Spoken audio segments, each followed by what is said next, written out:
আজকের ভিডিওতে আমরা কীরকম শর্ট ভিডিও ফিল্মোরা সফটওয়্যারের মাধ্যমে আমরা কাজটা করব। ওয়েন্ডারশিয়ার ফিল্মোরা এক্স এর মাধ্যমে আমরা এই কাজগুলি করব। তো চলুন আমি স্ক্রিনে নিয়ে যাচ্ছি এবং স্ক্রিন থেকে আমি ফিল্মোরা অ্যাপ্লিকেশনটি আমি ওপেন করছি। করা মাত্র আমি আপনাদেরকে এখান থেকে এই ফাইলে চলে যাব এবং ফাইল থেকে আমি নিচের দিকে চলে আসছি প্রজেক্ট সেটিংয়ে যখন আমি ক্লিক করব তখন এইরকম একটা ইন্টারফেস দেখতে পাচ্ছেন। আপনারা এখান থেকে 9:16 আপনারা যখন ক্লিক করে এখানে এই রেজলিউশনটা আপনি একটু কম বেশি দিতে পারবেন। এইরকম দিয়ে আপনারা যখন ওকে ক্লিক করবেন তখন আপনাদের কাছে এইরকম একটা অপশন চলে আসবে। আপনারা এখান থেকে ফাইল চলে যাবেন এবং ফাইল থেকে আপনি যদি ইম্পোর্টে চলে যান, ইম্পোর্ট থেকে ফাইল ইম্পোর্টে যদি আপনারা ডেস্কটপে ক্লিক করেন তাহলে আপনার যে জায়গার মধ্যে ফাইলটা রয়েছে আপনি এখান থেকে আপনারা এই ফাইলটি নিয়ে চলে যেতে পারেন। ঠিক আছে, আমি একটা এক্সাম্পল স্বরূপ আমি এই ভিডিওকে আমি ক্লিক করে ওপেন করছি।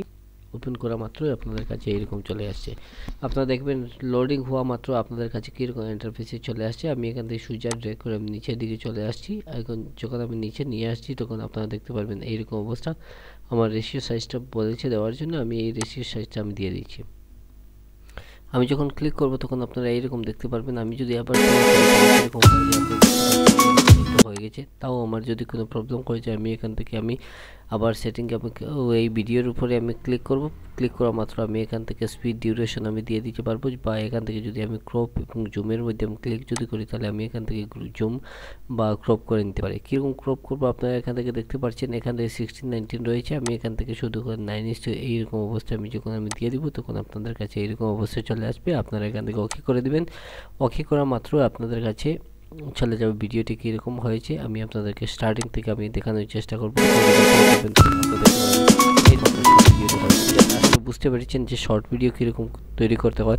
আপনারা এখান থেকে যদি এই ট্যাক্সের মধ্যে ক্লিক করে যদি আপনারা কিছু লিখতে চান তাহলে আপনারা এখান থেকে আপনারা কিছু একটা লিখতে পারবেন। এখান থেকে আমি ট্যাক্স দিয়ে দিচ্ছি এবং ট্যাক্স দেওয়ার পর আমি যদি এই একটা অপশনকে আমি যদি সিলেক্ট করে দিই, সিলেক্ট করা মাত্র আপনাদের কাছে এরকম অপশন চলে আসবে। আমি এখান থেকে সুইচ টানে আমি এখানে নিচের দিকে যদি উঠিয়ে দিই তাহলে এরকম অবস্থায় চলে আসবে। আমি এখান থেকে যদি এটাকে ক্লিক করে আমি কিছু একটা যদি লেখার চেষ্টা করি, আমি এখান থেকে একটু নিচে নিয়ে আসছি।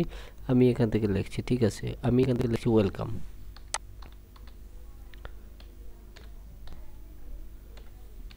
আমি লিখে আমি এখান থেকে একটা অ্যানিমেশন সেট করে দেবো। অ্যানিমেশনটা এরকম হয়ে যাবে। একটা অ্যানিমেশন আমি যে কোনো একটা অ্যানিমেশন এরকম দিয়ে দিচ্ছি বা একটু চেঞ্জ করে দিচ্ছি। ঠিক আছে, ওয়েলকাম আমি দেওয়ার পর এরকম হয়ে গেছে। আমি আবার প্রিসেটে চলে যাচ্ছি এবং প্রিসেট থেকে আমি একটা ক্লিয়ার হিসেবে দেখার জন্য এরকম বা এরকম একটা অপশন আমি নিয়ে নিচ্ছি। নেওয়ার পর আবার অ্যানিমেশন দিয়ে দিচ্ছি। অ্যানিমেশন দেওয়ার পর আমি যদি এখান থেকে এরকম দিয়ে দিই তাহলে আপনারা এখান থেকে ওকে করে দেবেন। দেওয়ার পর আলটিমেটলি দেখতে পাচ্ছেন আপনাদের একটা অ্যানিমেশন সব কিছু শর্ট ভিডিও হয়ে গেছে। আপনারা কীরকম দেখবেন আমি ফিল্মোরা থেকে আমরা শর্ট ভিডিও তৈরি করব।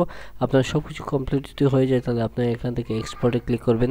এক্সপোর্টে আপনারা যখন ক্লিক করবেন তখন আপনারা এখান থেকে এক্সপোর্ট হয়ে যাবে। এক্সপোর্ট কীরকম হয়ে যাবে অর্থাৎ আপনাদের যে সেভের যে ভাষাটা রয়েছে এখানে ওয়েন্ডারশিয়ার ফিল্মোরাতে এক্সপোর্ট অপশনটি আসছে। ঠিক আছে, আপনারা এখান থেকে এই এক্সপোর্টে আপনারা যখন ক্লিক করবেন তখন আপনারা দেখতে পারবেন এইরকম আপনার ভিডিওটির নাম চেঞ্জ করে আপনারা এখান থেকে এক্সপোর্ট যদি ক্লিক করেন তাহলে আপনারা দেখতে পারবেন যে আপনাদের ফিল্মোরা ওয়েন্ডারশিয়ারের মধ্যে আপনার সেভ হয়ে গেছে। আমি যে কোনো একটা নাম আমি দিয়ে দিচ্ছি বিবিবি, এরকম দিয়ে আমি যে অবস্থায় চলে আসছে আমি এখান থেকে আমি এক্সপোর্ট করব।